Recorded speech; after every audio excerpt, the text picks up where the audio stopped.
বৃষ্টির পানি জমে থাকায় চরম ভোগান্তিতে পড়তে হচ্ছে গাজীপুর বাসনচন্দনা চৌরাস্তা এবং ভোগড়া বাইপাস এলাকার সাধারণ মানুষের। জীবিকার তাগিদে বের হওয়া মানুষ চরম ভোগান্তির শিকার হচ্ছেন। এই এলাকার 5টি পয়েন্টে পানি এবং দুর্গন্ধযুক্ত ময়লা থাকার কারণে স্বাস্থ্যের হানি হচ্ছে স্থানীয়দের। দর্শক, এই বিষয়ে জানতে আমরা যুক্ত হব গাজীপুরে। সেখানে রয়েছে সহকর্মী এম এ আজিজ। আজিজ, আপনি জানাবেন সেখানকার বর্তমান পরিস্থিতি।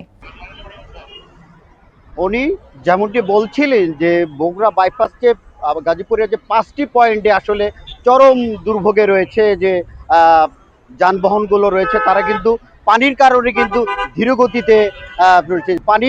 বৃষ্টির কারণে কিন্তু আসলে চরম ভোগান্তিতে পথে হচ্ছে।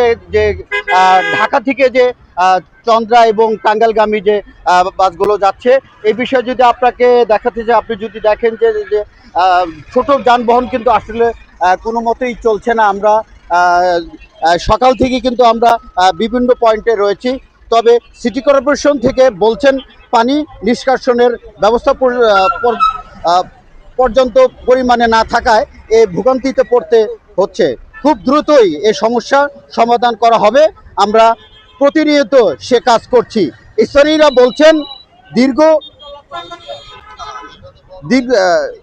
স্থানীয়রা বলছেন দীর্ঘ কয়েক বছর যাবৎ এই সমস্যা থাকলেও সমাধান করার কোনো ব্যবস্থা নিচ্ছেন না সিটি কর্পোরেশন। এতে জনজীবন নাজেহাল। ময়লার থাকার কারণে প্রতিনিয়ত মশার উপদ্রব বাড়ছে। এ পানি থাকায় নিম্ন মধ্যবিত্ত মানুষের আয় কমছে। মহাসড়কে চলছে না ছোট যানবাহন। দ্রুত এ সমস্যার সমাধান চায় স্থানীয়রা। উনি যদি আপনাকে এই বিষয়ে যে এখানে আমাদের যে বগুড়া বাইপাস যে টিআই সাহেব রয়েছেন মনিরুজ্জামান, উনি কর্মরত রয়েছেন, যে এই বিষয়ে আসলে ট্রাফিকের যে আসলে যে চরম দুর্ভোগে পড়েছে, এই বিষয়ে যদি আমি টিআই মনিরুজ্জামানকে আপনার সংযুক্ত হতে চাই। জি ভাইয়া, আসলে কেমন এখানে সকাল থেকে তো বৃষ্টি হলেই অল্প নিঃশ্বাসের সমস্যা, আসলে আপনারা কেমন ডিউটিতে আমাদের সমস্যা হয়? ধন্যবাদ আপনাকে। আসলে এখানে সবচেয়ে বড় বিষয় হচ্ছে যে বৃষ্টিপাতের ফলে পানিগুলো যে সরবে সেই ধরনের কোনো সুয়েরেজ লাইন নাই। প্রকল্পে এই যে সুয়েরেজ লাইন পানি সরার জন্য যে ব্যবস্থা, সেই ব্যবস্থা করা হয়নি বিধায় বালিগোড়ায় জমে যাচ্ছে এবং গাড়ি চলাচলে বাধা সৃষ্টি হচ্ছে। কোনো গাড়ি আর যেতে পারছে না, যার কারণে এইখানে যানজটের সৃষ্টি হচ্ছে।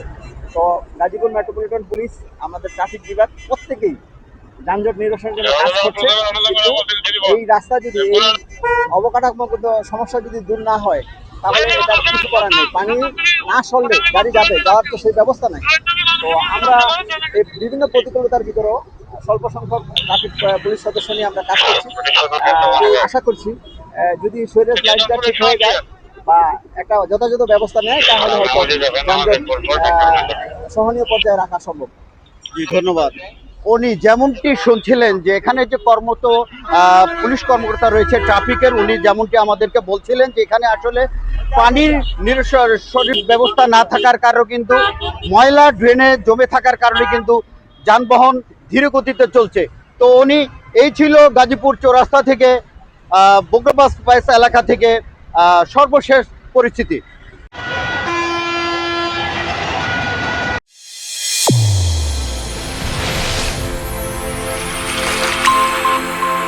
চ্যানেল A1 হৃদয় রেসপন্স।